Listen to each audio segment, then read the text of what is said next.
Daily Broadside, day 903.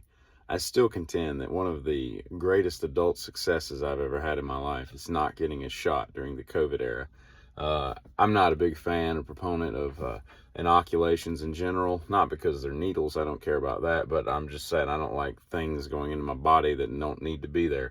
I feel like you can filter a lot of life's problems with just your natural antibodies and whatnot, and I don't like medicine in general. About the only thing I ever take is just an occasional pill for a headache or something I can't shake, but otherwise I'm pretty medicine free, but I am glad and grateful that I made the sound decision not to put that in my body, because I think it will be interesting in a few years, maybe 10, maybe 20, whatever, when we start to see what happens with what went on into those vaccines and what it does to the body. But more to the point, I was completely against that whole thing to begin with.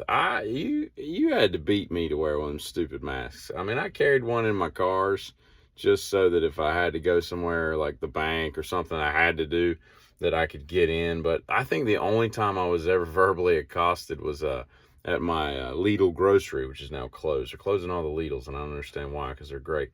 More people should shop there. But one of the managers told me to put a mask on, and I really needed like vegetables and fruits and meats and dairy and breads and all the things that grocers typically carry.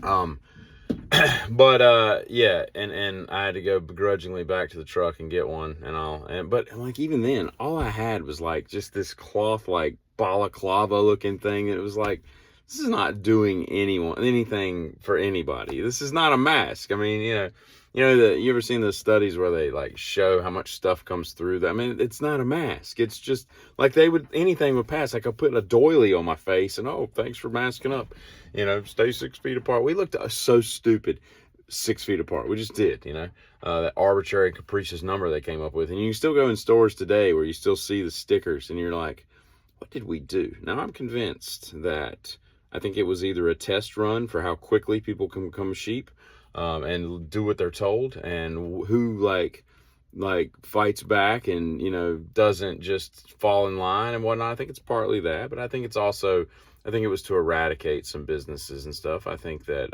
there's a large conglomerate of people, or a small conglomerate of people that are very large and immense in their power, that run this world, and we can talk about that at length.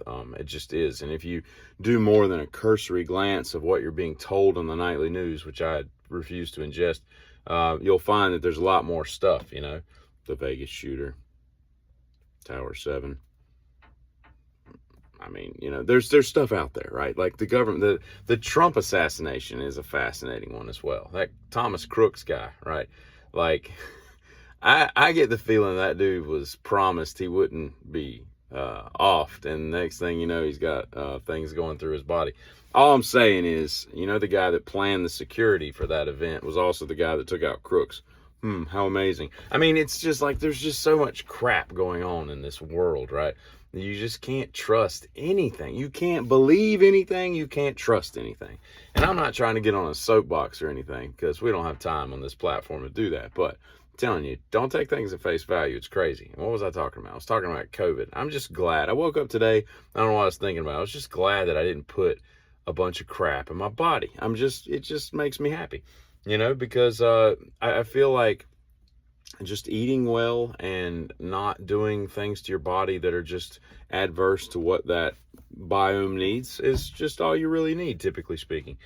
And I mean, I'm to the point, like, I'm not a big fan of chemo radiation. That's why I think weed was put on the earth. I think weed was put on the earth to quell maladies such as cancer, because everybody that's ever gone through cancer that I know of that smoked weed says it's the only thing that can touch the pain.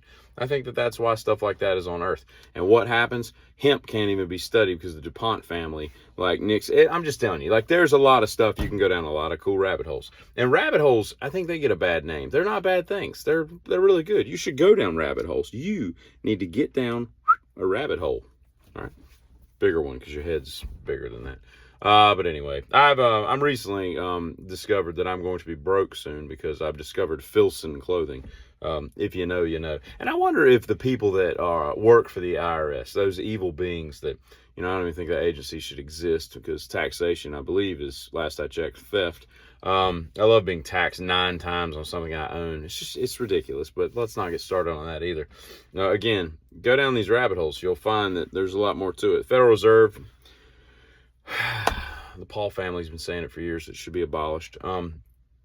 We should be able to file our taxes on a postcard every year. But my question is, I wonder if the people who file their taxes, or not file their taxes, but the people who investigate tax fraud and all that kind of stuff, and the IRS agents that go out in the field and do stuff, I wonder when they're fastidiously checking all the boxes and making sure all their stuff is tidy and neat, unless there's some secret loophole that we don't know about as regular citizens, that if you work for the IRS, you don't have to file taxes, because that would require a revolt in this country of pitchforks and torches. I had a great uncle who worked in Philly as a IRS agent, and I don't know if he paid taxes or not. I mean, he was very well off. I mean, he did really well for himself. Had 9 kids, which, you got to be rich to have 9 kids. That's crazy. But anyway, my point is, I wonder when they're filing their fastidiously prepared taxes, do they sit there and they're like, I think the government owes, they need 30%. This is a fair rate. They need 1/3 of everything I make. That seems fair. Or do they are just as sickened as the people that they try to put their thumb on as a stupid agency? Anyway, I'll be listening to podcasts today, so I'll be more than angry later on today. But I'm just getting started today. So y'all have a good one, Giddy.